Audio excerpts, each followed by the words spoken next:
today we're talking big ideas on critical raw materials. How can the UK maintain supplies with minimal impact?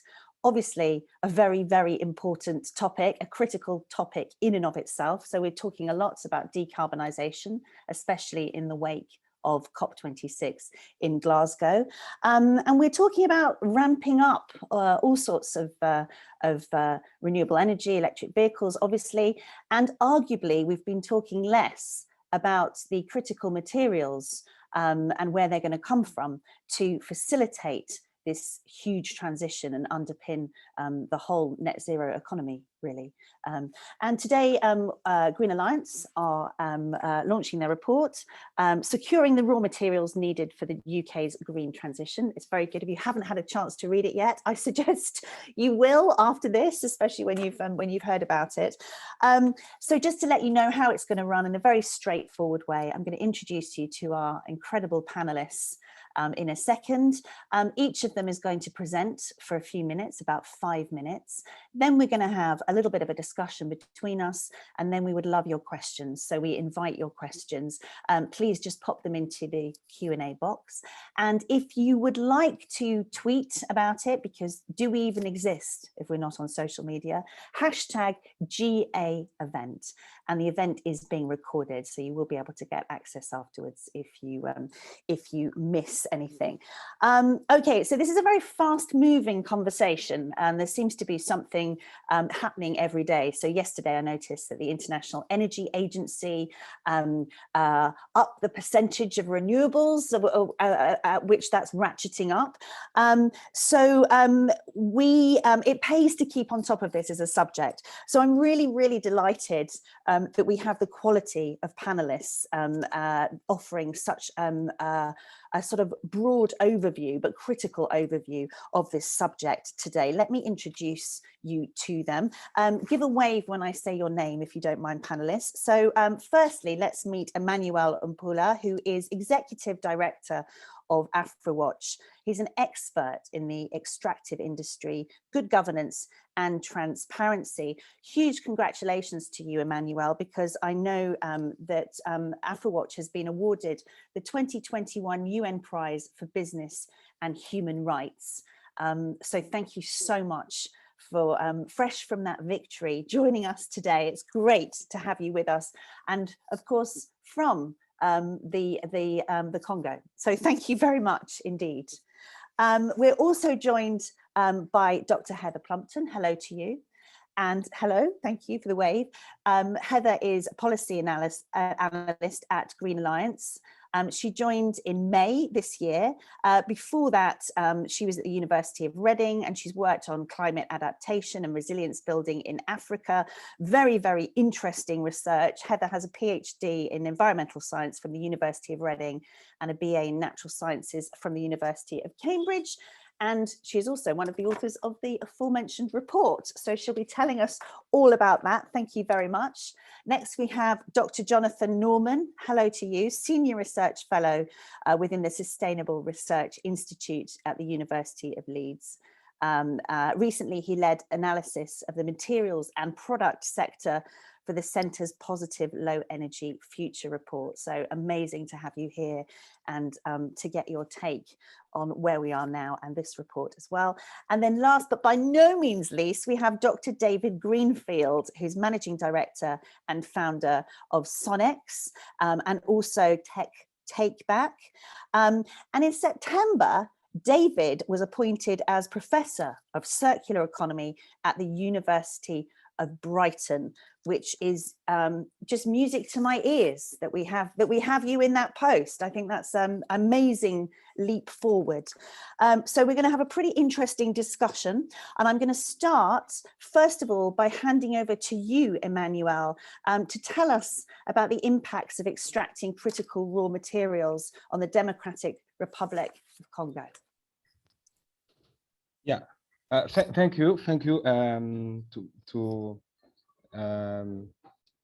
inviting me to this great discussion on raw materials.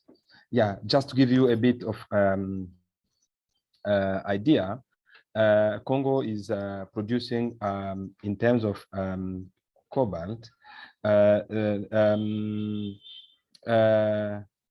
think Congo has 70% of all world cobalt, and now we are producing also copper. I think we are the second. No, not the second, but we are above 1,500,000 ton of copper a year. So it's huge in terms of production. And yeah, so we have also industrial companies which are producing 80% of copper and cobalt, and 20% of copper and cobalt are coming for artisanal mining. So that just to give you some figures and the idea. So in terms of the impact, so you have, so when we talk about the impact, we can say there is positive and negative impact. So maybe we'll focus on negative impact. If we look at industrial mining, you have the impact on pollution, displacements of communities from their lands, and you have corruption, because and also if you go around big companies mining, you find that people are very poor. So you are where they are mining, big companies are working, and around them you have people who are poor. And also that these but also in terms of employment, you will find that Congolese are not even engineers, and Congolese, they don't have good salaries, and all these companies have subcontracts. And if you work for these subcontractors companies, you don't have the same condition of work, and you work a lot without any good salaries, and yeah, so conditions are very poor. And we've just published a report concerning artisanal mining with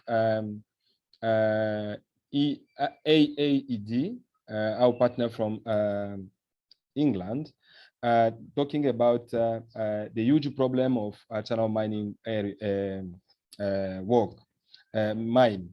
So we have some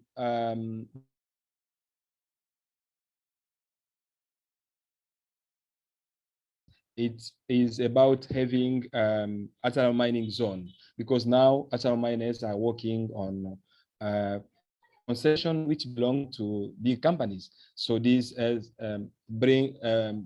brought conflicts between artisanal miners and big companies. And you have the question of price, because if you go there, you find that people, they cheat on them on price, on the worth of the minerals. So that doesn't allow artisanal miners to get enough from their work. And also there used to be the problem of child labor, which now is reduced, because the work which was done from 2006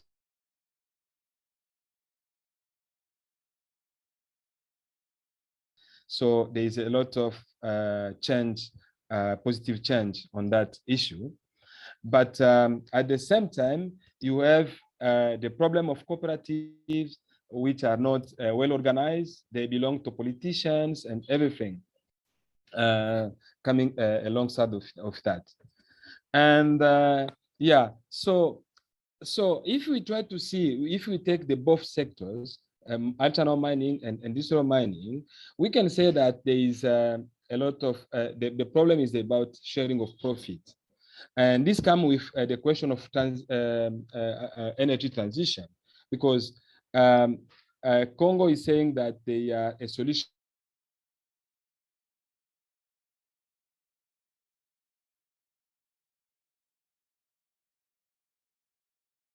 Yeah, it's good for Congo to provide that, but the question, how, at which cost these at which cost this energy transition will take place. So as Afrewatch, we are working to call everyone, to call these big companies, because around this issue, to make traceability of minerals, so I think we are, the question is these all initiative coming with coming will allow to reduce a big problem we have? It's a problem of poverty, because people are poor. And yeah, so my answer is no. Until now, we don't have any mechanism which is very clear and helping Congolese people to reduce poverty. Yeah, of course, it's good to have this mechanism, these regulations. We have EU regulation now. UK. Hey, Emmanuel, I don't know if you can hear me. I don't know if you can hear me, Emmanuel, but some people, your internet is cutting out now and again. I can hear really? you quite well, but you might want to turn your camera off. Yeah, of course. Would you mind? Thank you. Yes. Yeah. So we have this.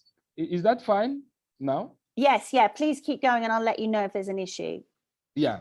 So so we are happy to see that people are developing regulations in Europe. EU is developing its regulation. UK is doing the same. Yeah, it's fine. Okay, I think we may have lost you again. So sorry, Emmanuel. I'm gonna just pick up a couple of things, and let's see if we can, because you're cutting in and out. I'm just going to ask you a couple of questions, and then hopefully we can get your clarification. So one of the things that you're talking about now is, so you've described the poverty for us very well, and you've described those kind of impacts. I've also read that, I think this is from Global Witness, but in 2017, as little as 6% of mining revenue from DRC ended up in the National Treasury. So that would also give an indication of the fact that people are missing out from what is obviously a very lucrative sector. I know that you signed something at COP26, which was a sort of declaration. Can you tell us anything about that? And is that one of the solutions for you? Yeah. I think we signed the document during the COP 26, and I think the idea is so we are calling because copper and cobalt are playing a good role to the energy transition, and I think the idea behind that. Okay, we are losing you again slightly. Sorry about that. Yeah, I don't understand what the problem, because my connection is good here, so I don't know. Yeah, and I think that some people are hearing more than others. So we might ask you again to join again in a second. Yeah. But carry on while I can hear you. Yeah. Yeah, it's good now. Yeah, it's good. Carry on. Yeah. So the idea is, of course, we need Congo to be part of. Okay, I've lost you again. So I'm gonna. Sorry, Emmanuel. I'm going to ask you to rejoin, and I'm going to ask Ollie to let you back in. That's good. Yeah. Okay. We'll speak. Yeah, that's good. I can do that. We'll speak to you in a minute. So hold that thought, and we're now going to go to Heather, who's going to tell us a little bit about the scope and findings of the report that Green Alliance have just brought out. So over to you, Heather. Thanks, Lucy, and thanks, Emmanuel, for what you did manage to say there. It was really interesting, so hopefully you can rejoin. It's so important to understand what the impacts of mining the materials we actually use in the UK really are. So that's really interesting to hear your perspective. I'm just going to talk briefly through some analysis we've done, particularly interested in the critical raw materials we need for the net zero transition. Now, critical raw materials are things that are strategically important to the economy, like cobalt, but they come with supply chain risks, and that could be an environmental and social impact, like some of the things that Emmanuel was just talking about, as well as geographical concentration of supply. For example, China dominates supply of rare earth elements. So we were particularly interested in materials needed for net zero, and that's lithium and cobalt for electric vehicle batteries, silver for solar panels, and rare earth elements for wind turbines and motors. And we really wanted to look at how we could source these materials and support the transition to net zero with sort of least environmental and social impacts. So we looked at demand for these materials under two future scenarios, one of which is a kind of current trajectory of technology-dominated transition to net zero with very high energy demand. So that means things like lots of electric vehicles and lots of power generation needed. And then the second scenario was a future where energy demand across the economy was reduced through measures like car sharing and more public transport, insulation and retrofitting of old buildings, healthier diets, these measures that reduce energy demand across the whole economy. And we found that under our high energy future, with lots of EVs and power generation needed, the UK could use up to 5 times its fair share of lithium by 2050 and 4 times its share of cobalt and silver. And this is important because the whole world needs to get to net zero, right? The UK was at COP26 encouraging everyone to switch to renewables and EVs, and very much rightly so, we need to do that. But if the UK does use more than its fair share of the materials that we need for those technologies and took an approach where we hoarded reserves, maybe, it could then hinder a global transition to net zero, as well as potentially setting up risks to the long-term viability of green industry we want to see in the UK, like wind turbine and battery manufacturing, as well as exporting pollution to other countries, as we've heard. So, but the good news is that if we reduce energy use, we can also reduce the amount of critical raw materials we need by up to 55% by 2030 for lithium, and similarly for cobalt. And that would significantly reduce immediate supply chain risks and impacts, as well as possibly making the transition to net zero actually cheaper, as less new infrastructure will be needed to be built.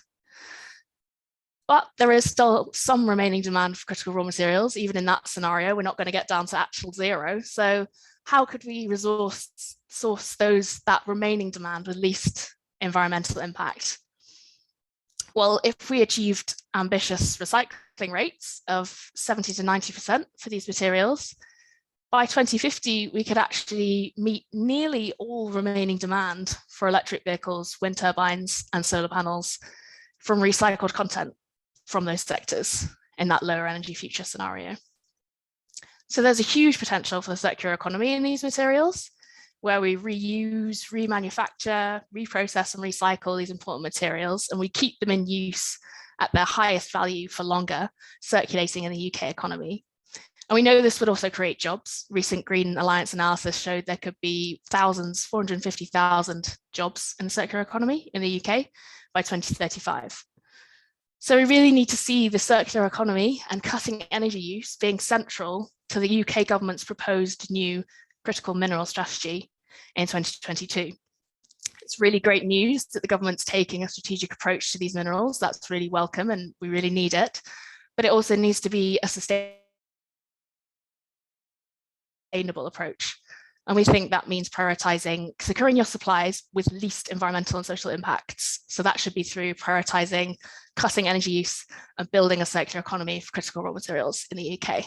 So that's what we'd like to see from the government in 2022. I guess that's my pitch for what we should do about critical raw materials. Thanks. I feel so much more hopeful when I've listened to you, Heather. And I just want to, I'm not trying to start a fight here, but just by contrast, elsewhere, I've read that only 10 to 15% will be able to be recovered by 2040 because of technical challenges in terms of recovering critical raw materials, you have a much more optimistic outlook than that. Yeah, I think the first thing to say is that that recycling calculation that we've done is based on a future, it's based on the low energy demand future. Right. So it's based on a situation where we've really tried to minimize our use of these critical raw materials in the first place. There's a lot less EVs on the road. We don't need to build out as much power generation infrastructure, for example. So there's already less demand for these things in the future. So there's less demand to meet in terms of the recycling. But also, yeah, it is important to say that there are technical barriers to reaching these really ambitious recycling rates at the moment. But these are things that the government could and should be investing money in, R&D to try and resolve these issues and build in really good standards and things like eco-design that help you design a battery from the offset that is easy to take apart and reuse and recycle the components of. So there are challenges, but they could and should be overcome, I suppose would be my pitch. How many hypothetical EVs have you removed from the road? Oh, that's a good question. I think I'll have to defer to Jonathan on that. So the lower energy demand scenario that we've modeled for this is actually based on research that's done by Jonathan and his colleagues at CREDS. Well, luckily, we're going to Jonathan next. So the low energy demand was the missing piece of this conversation, essentially, or has been, and it's the thing that you've put into it. Okay, thank you very much for that. So Jonathan, this is setting the stage nicely for you. So yeah, we're gonna hear from you next. Okay, please. Brilliant. So yeah, I work as part of the Centre for Research into Energy Demand Solutions, often known as CREDS. So recently we released a report entitled Positive Low Energy Futures, and I think there's a link to that in my speaker bio from today. And that was drawn on by the Green Alliance in the analysis we just heard about. So in this report, a team of 17 academics came together to examine what a transformative low energy future could look like in the UK, what that would mean for future energy demand and meeting the UK's emissions targets. So the headline finding from this was that in our most ambitious scenario, which we called our transform scenario, we reduced energy demand in 2050 by 52% compared to today. So in comparison, a scenario based on existing policies only reduced energy demand by 5%. So this level of energy demand reduction allows emissions targets to be met without reliance on carbon dioxide removal technology, which makes the challenge easier and less expensive. And there are many co-benefits to a low energy demand approach that improve quality of life in the UK, such as improved air quality, warmer homes, healthier diets, increased opportunities for exercise and reduced inequality, and co-benefits potentially elsewhere in the world when linked to critical material demand. So we found that efficiency improvements comprised approximately a third of the reduction in energy demand we were seeing, whereas measures around broader societal changes in patterns of consumption, so that's avoiding the need for energy demanding activities or shifting these activities to lower energy alternatives, comprised around 2/3 of the energy demand reduction. So the majority of reductions didn't come from efficiency and could be called behavior change. Although that doesn't mean we're implying individuals, are solely responsible for this level of change.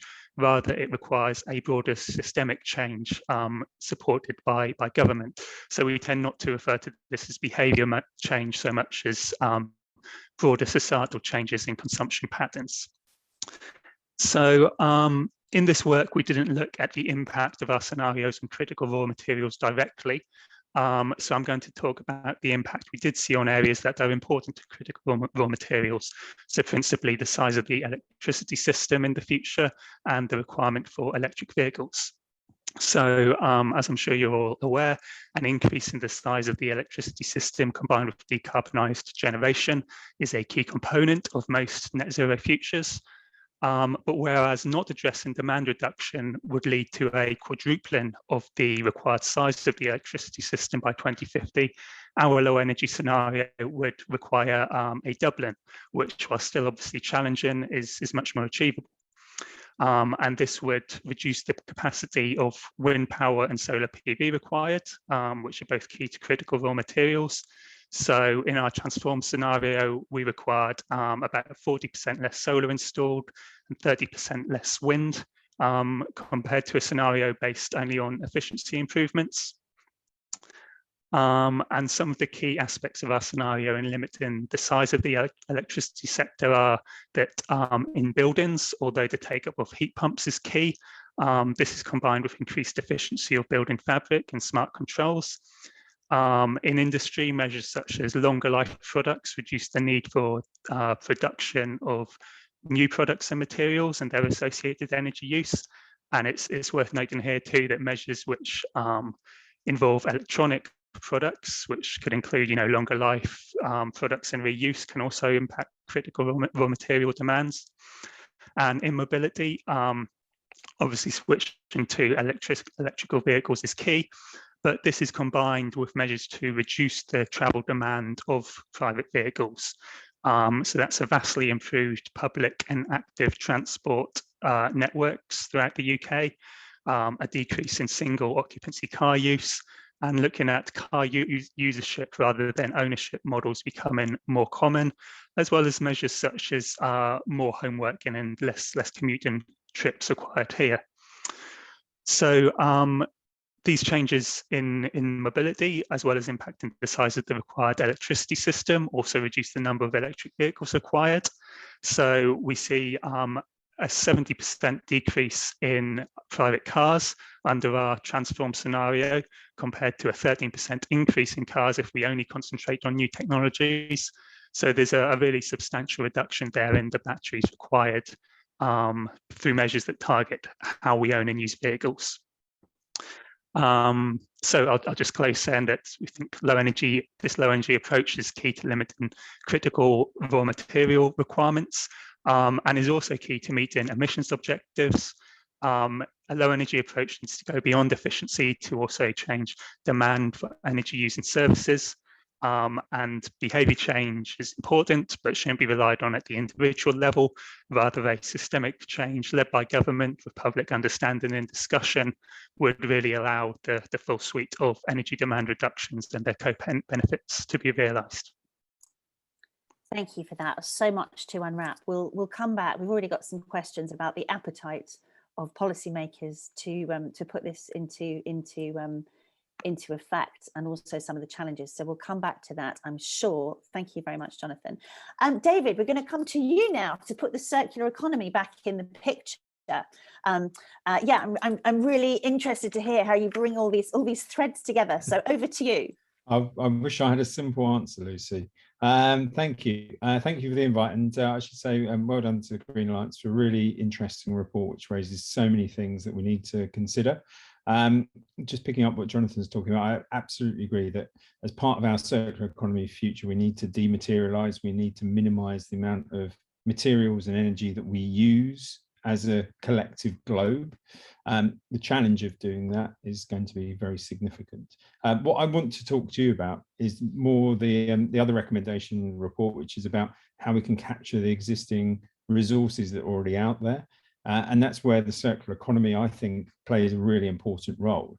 Now, I can see from the attendees that we've got some experts in this field, everybody from the IOM3 to Innovate UK, which is brilliant to see. But for those of you that aren't aware, I just reiterate what circular economy is. Essentially, it's one where stuff, whatever it may be, critical raw materials in this case, is kept in use for as long as possible, delivering the highest value it can for as long as it can.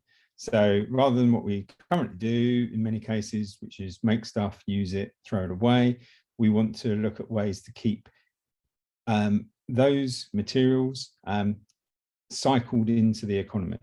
And when we talk about critical raw materials, we have to start looking at them as materials rather than waste. And in many cases, we still see them as waste. And this transition from waste management to resource management to circular economy management is absolutely critical. Electronics, we know the amount of critical raw materials that are contained within those items at this moment in time. We know that a large proportion of that is still not being recovered. It's still going off to landfill or to energy recovery. And at a UK level, at a European level, at a global level, we need to start understanding those systems and capturing those materials so that they can supplement virgin raw materials, because fundamentally that's what the circular economy wants to do. Now, there are 5 business models in the circular economy: resource recovery, circular supply, product life extension, product as a service, and sharing platforms. And all of those can actually be used in focusing on critical raw materials. Lucy, you mentioned in the introduction that I run something called Tech Take Back. For the last 12 months, we've been collecting end-of-life electricals from residents in Brighton and Hove. We've collected 27,000 items from 2,500 households in the last 12 months. And we've reused roughly 5,500 of those. That's laptops being data erased and refurbished and gone out to vulnerable families. That's keeping some of those critical raw materials in the cycle and keeping them going, extending their life. But we've also disassembled 6,000 electrical items. And as an example, that's led to roughly a ton of printed circuit boards being sent off for chemical recycling to extract those raw materials. These are the practical systems that are needed to capture some of these critical raw materials. I use the example of electronics, but there are very many different examples. We've heard about batteries in particular.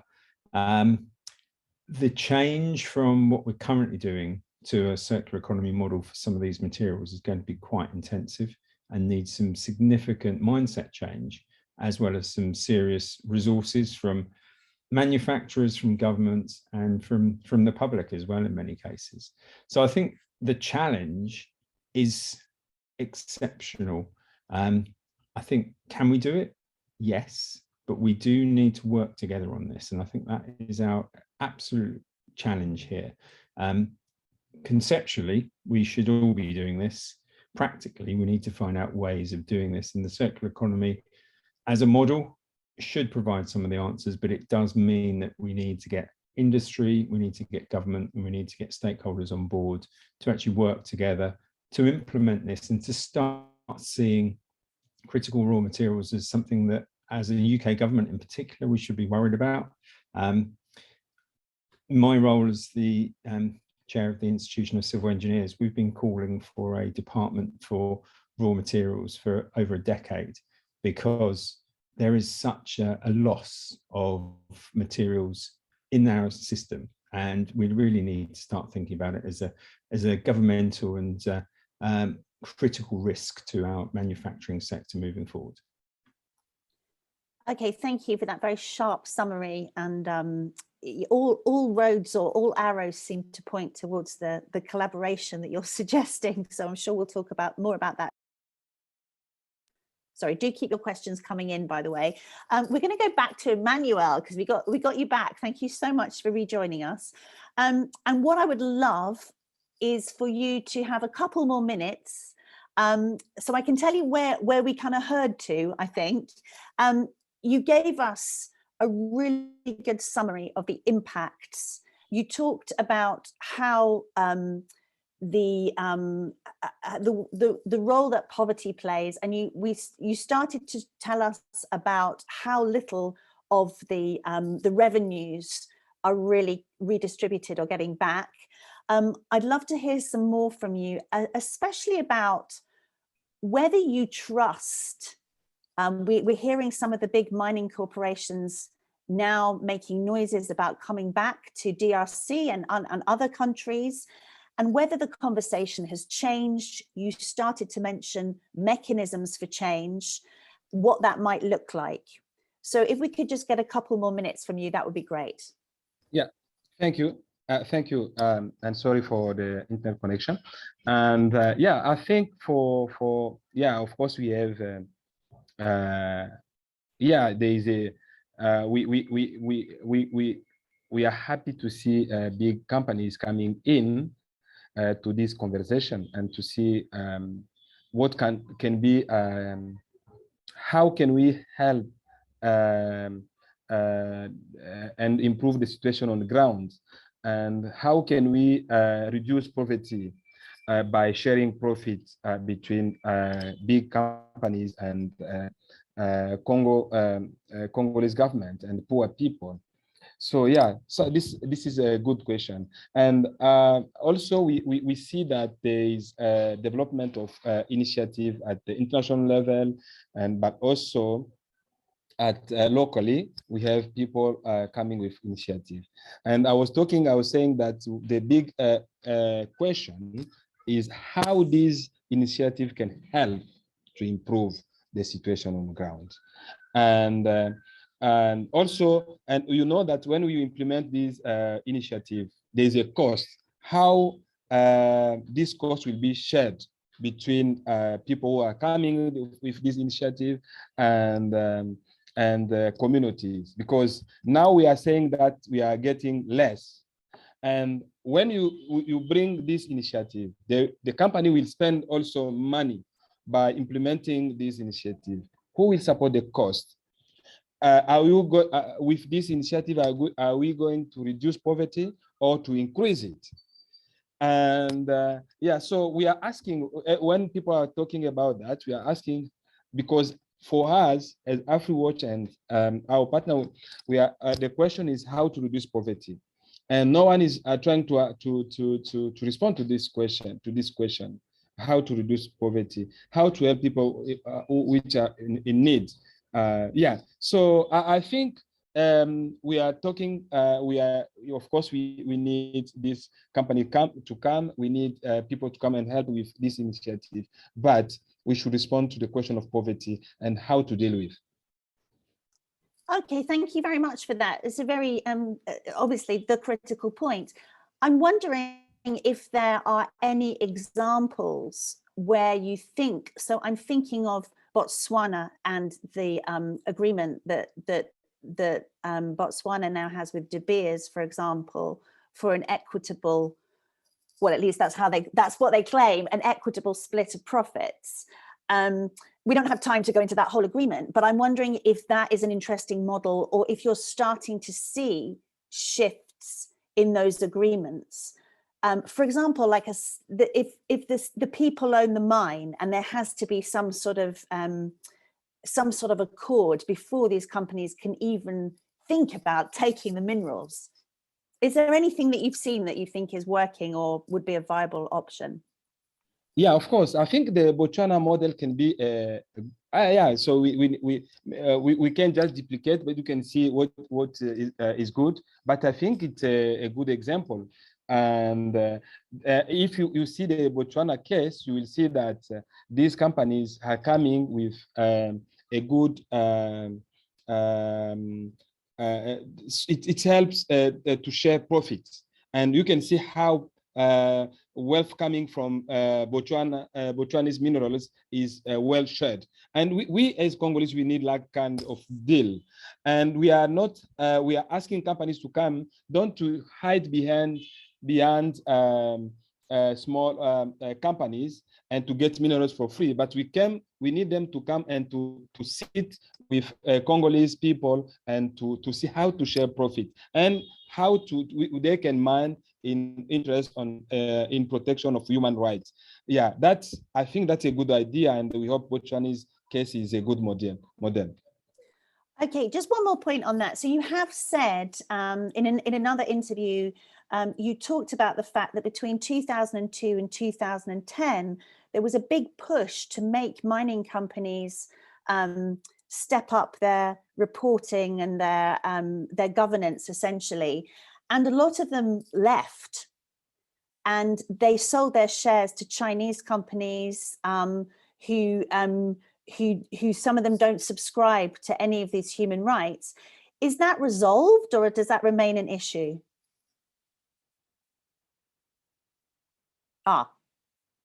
I think we may have lost Emmanuel again. Anyway, we heard a nice chunk from him then, so that's good. I'm sure we'll get him back. Whilst we're waiting for that, let's just have a little conversation amongst the remaining panelists who are still with us. So we've heard a lot of different perspectives so far. We've heard so that the demand reduction might help to solve the critical raw material problem, but we could also cut the environmental and social impacts through, well, due diligence, essentially, and more efficient mining. or finding new ways of making green techs that really rely on these materials less. So where should the focus be? If you've got to prioritize one thing, where should the focus be? So let's start with David. So you talk, I know through Tech Take Back and through your work, you understand these products very, very well. Where do you think the scope is to make products that need fewer materials? So sort of dematerialization, I guess.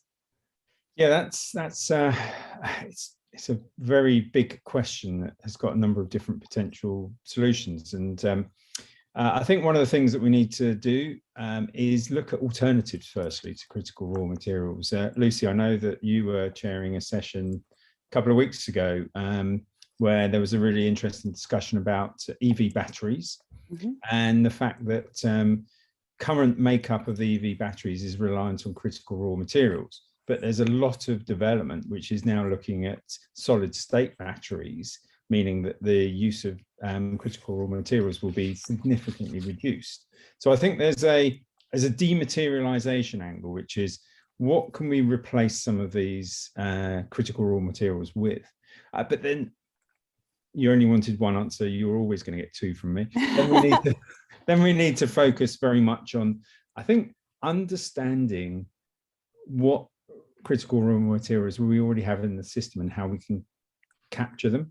One of the angles of the circular economy, or one of the critical elements of the circular economy, is understanding the system. So eco-labeling, as an example, is there a future where we can start to label these materials using things like graphene as a marker, so that we've actually then got a supply chain of raw materials and we understand where they are in the system? Those just two thoughts. Yeah, well, I want you to give me another thought now. Sorry, but I've just seen a question from Jack, which you will want to answer. Is there regulation on the horizon to protect against planned obsolescence of devices with high use of critical material? So what are your thoughts on planned obsolescence, and how much saving of critical materials could happen if that was legislated against? It's a really interesting question, and there's a lot of things going on in big businesses that aren't particularly visible at the moment, which are for the good. In terms of legislation or regulation, in the UK, we've got the extended producer responsibility legislation that's currently going through HM government. That's going to have a focus on mostly packaging and some of the other waste management streams. It's not going to touch that much on critical raw materials, albeit that there is the WEEE directive in place. I think what we're starting to see, though, is many manufacturers recognise critical raw materials as a risk to their business and are now starting to look at alternatives or ways of capturing it. So I think regulation will come along, but it might well be that we see big business doing it before regulation. I'll use one really simple example. I went up to BMW a couple of weeks ago to see their iCircular concept car, and they've created a car without brakes. It's a concept using 5 secondary raw materials. So they're using recycled glass, recycled plastic, recycled rubber, recycled textiles, and they've designed a concept car that has got minimal raw materials in it. But more importantly, they're focusing on secondary raw materials first, and they've now got a new slogan internally, which is secondary first. So for their new vehicles, they're looking at what secondary raw materials can they use, and if they can't use secondary raw materials, then they'll go to virgin raw materials. So I think industry is going to possibly lead the way on this as well. Okay, very interesting. Yes, and the battery expert that you referred to, you said we'd heard some stuff about batteries, was Isabel Sheldon, who's very, very interesting. And she's Chief Strategy Officer at British Volt, if anybody wants to have a look at that work. Heather, let's come to you. I have a question for you from Kate. You mentioned the modelling is based on high UK recycling rate. Has there been any exploration of what these recycling jobs in the UK will look like? Will this create high skilled or high paid job opportunities? That's a really good question. I think the green jobs agenda really needs to be really clear about what exactly these green jobs are going to look like in the future, and what industries they'll be in, and whether they'll be highly skilled or not. In this analysis, we didn't look into the jobs aspect in detail, but the report I referred to was a different piece of Green Alliance analysis, which I can put a link in the chat to, which looked at the potential for jobs across the whole of the circular economy, so not just in CRMs, but in other parts of the circular economy, which does include jobs in, for example, a recycling plant, but also things like a circular procurement professional and things like that. So there are different kinds of levels of skills of job in the circular economy. Which add up to a total of 450,000 jobs. Okay, brilliant. Whilst I have you with me, I'm going to ask you this, and I'm going to go to Jonathan as well. So this is from Ursula. In a growth-locked economy with a drive to produce and consume more, how is it envisaged that systemic changes can be created? So, e.g., how do you persuade car manufacturing industry that a 70% reduction in EV car use is a desirable thing? Do you have any answer to that? It's a tricky question. I think that, like, moving to different models of the economy, like Jonathan was talking about, the kind of servicetization of the economy, and moving to an economy where you use a car rather than you own a car is a possible future for the industry that could be very profitable for them. It doesn't always have to be continually manufacturing new products. I also think there's, in terms of like government appetite for it, the efficient use of these materials is a really important angle to emphasize. And these are really valuable and strategic materials. So using them in the most efficient way possible just makes so much common sense. That I think that's a good angle to push on. But I'd love to hear Jonathan's thoughts as one of the modelers on the low energy demand future. Yes, let's hear your thoughts, Jonathan. Thanks. So I'd say, you're probably not ever going to convince an existing car company that it's a good thing for them to reduce their output. But what's much more important is convincing the public in the UK and government that these sort of changes are necessary and beneficial too. So our attitudes towards the acceptance of technologies and what's sort of changes we'd like to see implement they're not fixed in time. They do change as we see. So one thing I didn't talk about in my sort of little bit earlier, but is an important part of our scenario too, is changes in nutrition. So eating less meat being a key component of that. And we're not saying everybody needs to be vegan, but we're saying if we do eat less meat, there's really significant environmental benefits to it. And so I think maybe 10 years ago that message would have been really pushed back against, whereas today we just see increasing numbers of especially young people eating less meat by choice because they recognize the benefits, not just to the environment, but the health, animal welfare, etc. And I think similar attitude changes can come about with transport. If we're talking about vastly improved public transport and active transport networks, making it easy for people to not own a car in a lot of situations. So yeah, it's certainly challenging, but is, I think, not unforeseeable either. It's an interesting one, isn't it? The eat less meat idea, because in a way, isn't it the case that the sort of enthusiasm for that and the cultural resonance of that, for whatever reason, has managed to circumvent a lack of appetite within policymakers to really talk about that. For example, we had a well-known incident recently when a report or something was produced before COP26 saying eat less meat was a critical thing, and then repealed quite quickly. So there's a nervousness around policymakers with some of that.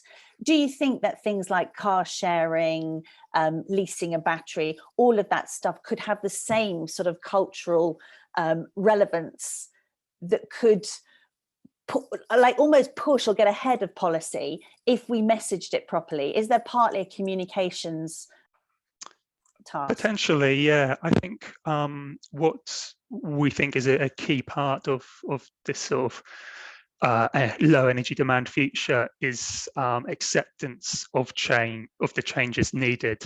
So it requires public understanding around the issues and honest public discussion to sort of give governments at all levels the legitimacy to act.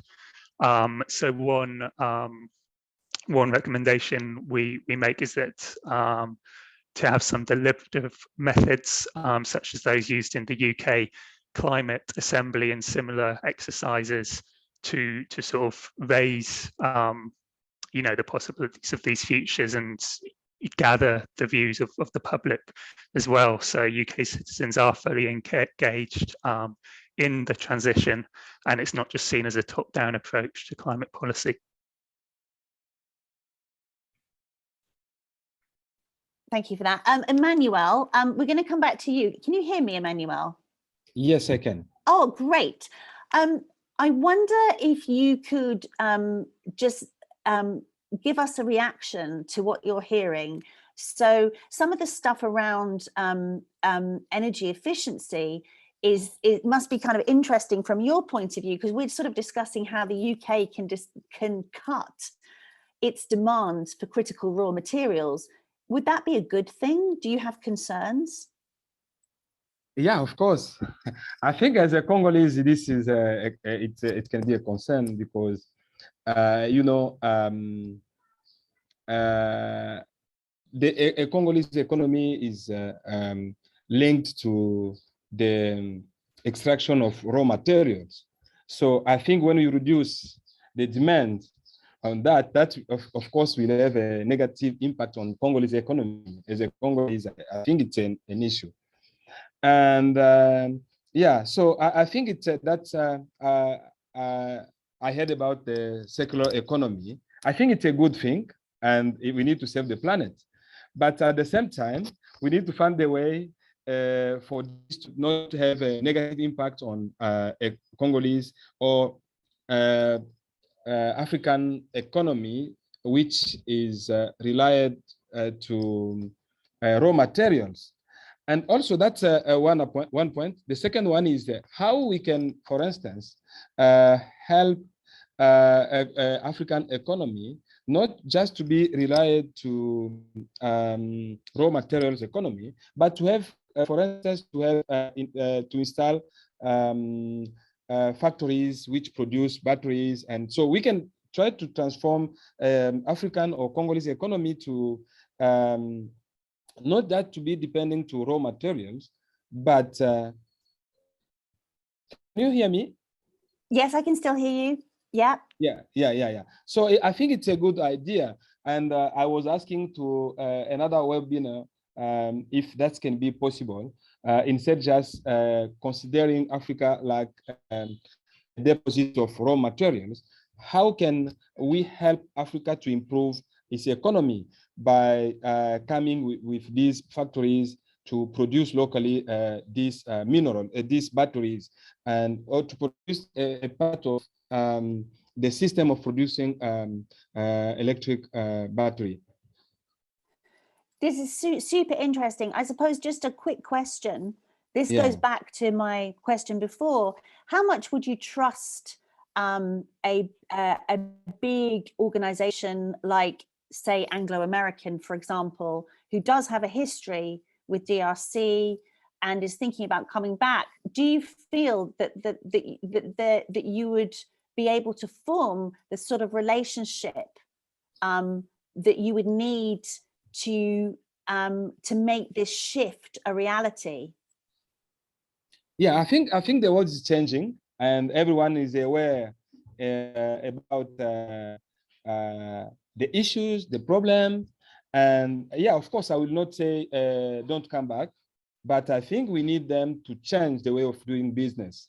We need, when they are coming with a new model, which will be a win-win model, and which will allow people to come out of poverty. And in this way, we can have a good energy transition, which will be profitable for everyone, for companies and for people who are living in this country where there is material, minerals, raw mineral material. Yeah. Okay, thank you very much for that. And I would just, if anyone is interested hearing more, Emmanuel was recently a guest on Business Daily, BBC World Service, recent episode, The Coming Clean Tech Mining Rush. You'll also be able to hear from the CEO of Anglo American, who was talking about their need to work with NGOs. So maybe things really are changing. We're quickly running out of time here. I've got a quick question for you, David, from James. I'm always reading about mining landfill sites in stuff like Scientific American. Does it actually happen? And James says, will bottlenecks in supply of certain metals lead to just that, mining landfills? Short answer, probably. We're already starting to see some landfill mining in various parts of the world where people are starting to understand what's already in landfills. One of the biggest challenges is the engineering around mining landfill sites. They're dangerous places. They've got lots of pockets of gas, particularly if a lot of organics have gone in them. But I think what we're starting to see, and what we've seen from the report, and what we're starting to see with critical raw materials, when I was doing my degree 20 odd years ago, we were talking about oil and gas and what the projected economic lifetime is of them. And I think we're now getting to a similar point with critical raw materials. The work in terms of extraction in DRC is going to continue, and it's going to continue because the demand for many of these critical raw materials is going to exponentially increase over the next couple of decades, not just from the UK, but from the rest of the world. So we have to find that balance. And I wear this little badge a lot, which is the UN Sustainable Development Goals. And I think what Emmanuel has just been talking about is we have to look at all of the different impacts, people, resources, economics, and look at it on a global scale. Okay, thank you very much. We're going to start wrapping up now. I'd like to come to you, Heather, just for a sort of 30 to 60 second. You can talk about any observations, anything that's changed your mind, or anything you'd like us to focus on when we leave here. Thanks so much. Yeah, I think I'd just like to focus on the fact that these materials are they're incredibly valuable in a way that kind of goes beyond economic value. Their extraction comes at a high price. We've heard from Emmanuel today about the human cost, as well as a high environmental price. So it makes absolute sense to use the materials as carefully and as efficiently as possible. Once we have them, let's not throw them away and export them as waste, keep them in use for as long as possible and reuse them. And that's my pitch, really, that these are incredibly valuable materials. So we've got to use them as efficiently as possible and then reuse them. Okay, thank you. Jonathan, do you have any final message that you'd like to leave us with? Just that I think a sort of demand reduction in our material demand and our energy demand, it's obviously got very important benefits to critical raw material use, but it's also a vital component of meeting emissions targets and other environmental goals. So should be an integral part of future government planning within this and broader environmental areas. Thank you very much, David. And then we will finish with just a short bit from Emmanuel.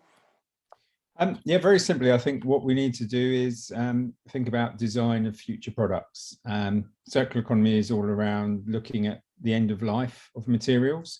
So how can we design for end of life? So can we disassemble things? Can we make sure they're repaired? And if we start designing from that perspective, then the critical raw materials in those products are actually going to be considered from a slightly different perspective. So I think design is absolutely critical. Okay, thank you. Emmanuel, we're just going to go to you for any final thoughts, anything you've heard today that's made you think in a different way.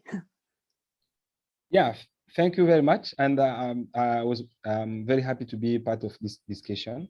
And yeah, of course, we as Afrewatch and I think the question of circular economy is very important because we need to save our planet, but at the same time, we should think about how we can help those economies which are reliant to these raw materials, how to help them.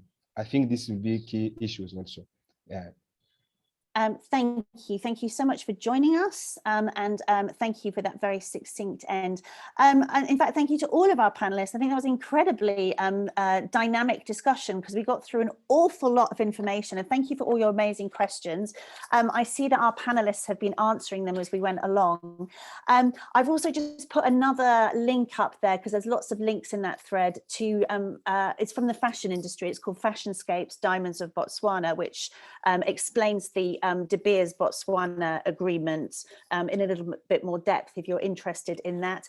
And I just want to say thank you again to Heather and Susan and everyone who has brought together the report, Critical Point, Securing the Raw Materials Needed for the UK's Green Transition. Do give it a read, and thank you to Green Alliance for staging this discussion, and we will see you next time. Thank you.